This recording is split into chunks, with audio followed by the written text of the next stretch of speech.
L'homme ne vivra pas de pain seulement, mais de toute parole qui sort de la bouche de Dieu. Voici votre moment de méditation quotidienne.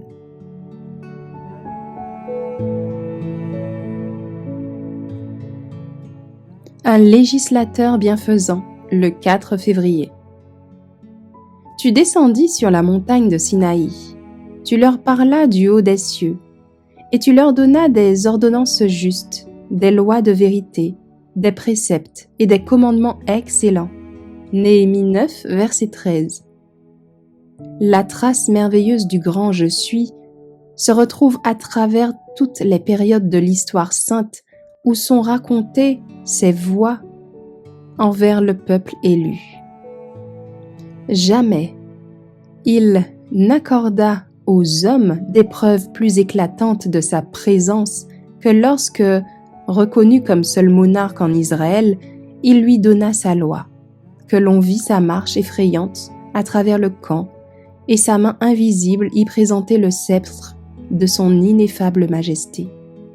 Ce ne fut pas seulement à l'avènement du Sauveur, mais à travers tous les siècles qui suivirent la chute et la promesse de la rédemption, que Dieu était en Jésus-Christ, réconciliant avec lui le monde. 2 Corinthiens 5, verset 19. Dans toutes les manifestations de la rédemption, que Dieu était en Jésus-Christ réconciliant le monde avec lui. 2 Corinthiens 5, verset 19. Dans toutes les manifestations de la présence divine en Israël, c'est par son Fils que Dieu révélait sa gloire. Ce Fils qui était à la base au centre du système des sacrifices, tant dans l'âge patriarcal que sous l'économie judaïque. Depuis le péché de nos premiers parents, il n'y a plus de communication directe entre Dieu et l'homme. C'est entre les mains de son Fils que le Père a remis le monde pour qu'il le rachète par son œuvre médiatrice, tout en revendiquant la sainteté et l'autorité de la loi. Toutes les relations qui ont été établies entre le ciel et notre humanité déchue ont eu le Fils de Dieu pour intermédiaire. C'est le Fils de Dieu qui fit la promesse de la rédemption à nos premiers parents. Et c'est lui qui se révéla aux patriarches. C'est lui qui donna la loi à ce peuple. C'est Jésus-Christ qui, du Sinaï enflammé, prononça les 10 préceptes de la loi de son Père. Et c'est lui, encore, qui remit à Moïse cette loi gravée sur les tables de pierre.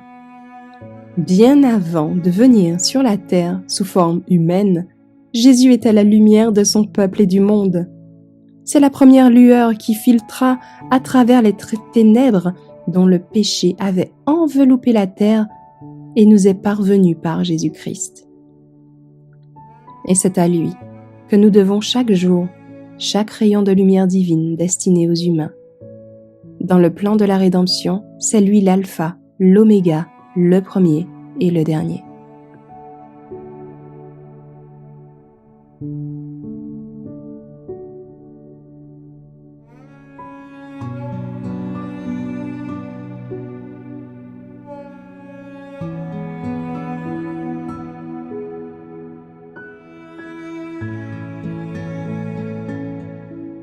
Merci d'avoir écouté cette présentation.